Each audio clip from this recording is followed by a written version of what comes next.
G'day BookTube. You're here with Nick, the Renaissance Bookman. And one book that I am super excited to read this Christmas is The Dog Stars by Peter Heller.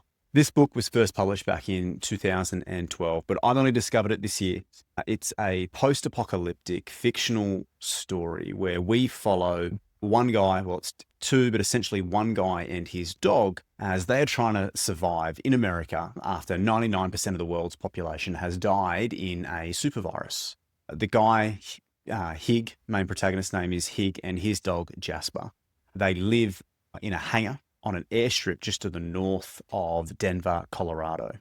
And I can tell you what, where other post-apocalyptic novels require the protagonist to get around with a shopping cart, not in this one. Living on an airstrip means that he gets to go exploring every single day, looking for food, scouting out, trying to find fellow survivors in a 1956 Cessna 182. And that's exciting. So Hig's out on his standard sort of routine one day when he hears a transmission, an indication that there could be others like him that are alive, that have access to airplanes. And that sparks something within him, an element of hopefulness that there are others that are like him, that he could be doing life with, that he could be in community with.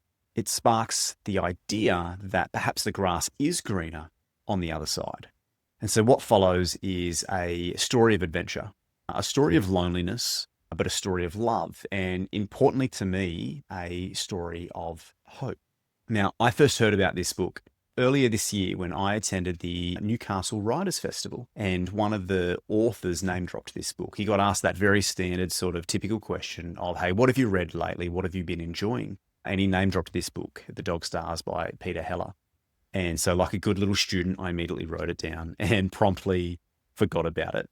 And so it was months later that I rediscovered this recommendation that I'd written down in my phone. And so I immediately looked it up, and I read half a sentence on the very first review, and I knew that I would be buying this book. That sentence actually made it to the front cover. 5 words, quote, "The road, but with hope."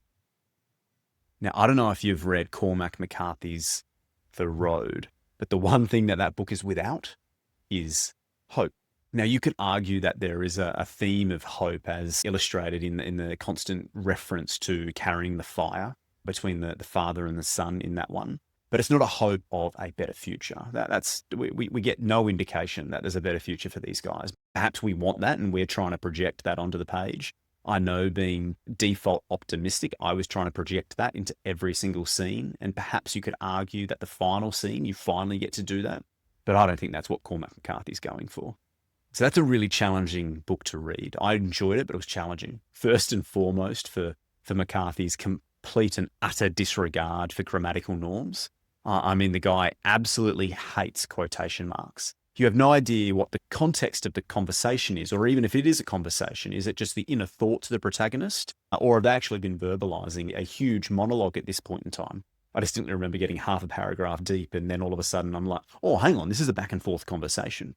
So it's actually a physically hard book to read, but the themes in it are really challenging and not ones that are pleasant to really think about, but I think are important to think about. The ideas around suicide and euthanasia and the context around those, they're not pleasant conversations. Oftentimes, being that optimist, I enjoy just being the ostrich with my head in the sand and just being completely ignorant to these sorts of themes. But it's important to explore, and McCarthy forces you to explore them. I distinctly remember finishing the book, closing it, and I audibly said, "Oh, that sucked." It doesn't leave you feeling fulfilled. In contrast, I'm getting the vibe that this one will make you feel fulfilled. A novel about the end of the world, which makes you glad to be alive. So I'm looking forward to this. I enjoyed being challenged by McCarthy. So when I found a book that was like The Road, but with hope, I knew this was going to be right up my alley, and I knew that I was going to have to buy this. As I said, Heller first published this book back in 2012, and it received terrific reviews. It was his debut novel. I'm aware of about 3 or 4 books that he's published since then. But this one got 4.5 stars on Goodreads, 4.5 stars on Amazon, and I am super excited to add this to my Christmas reading list. One thing I'm not super excited about is that setup. You got one guy and his dog, and you just know that this dog is guaranteed to die at some point in time, and it's going to rip my heart out. I'm not going to enjoy it. I'm probably going to shed actual real world tears, and it's not going to be fun. That setup just does not, like Peter Heller, like, screw you, sir. I can see where you're taking this already. I don't know if anyone else is like this, but when watching a movie or reading a book and the animal dies, like, it's so much more impactful than one of the side characters passes away. I feel like you're reading a book and you'd be like, yeah, someone died. Like, I get it. Like, you have to get a bit of emotional response out of us here. You got to kill somebody off. Maybe not Game of Thrones style, where you just kill everyone, or Shakespearean, where just everyone dies at the end of the book. When you do that to an animal, I think it's got something to do with the innocence, perhaps. It gets me in the feels every single time. So I'm prepared for this one, and I'm probably still going to cry anyway. Either way, I'm still actually looking forward to this book. So let me know in the comments below, what are you looking forward to reading this Christmas, when the banter around the Christmas tables got a little bit too much, when your great aunt Karen's had a little bit too much punch or eggnog, and you need to escape away just to drain that bucket a little bit? What book are you going to be pulling out to read this Christmas? Until next time, ciao.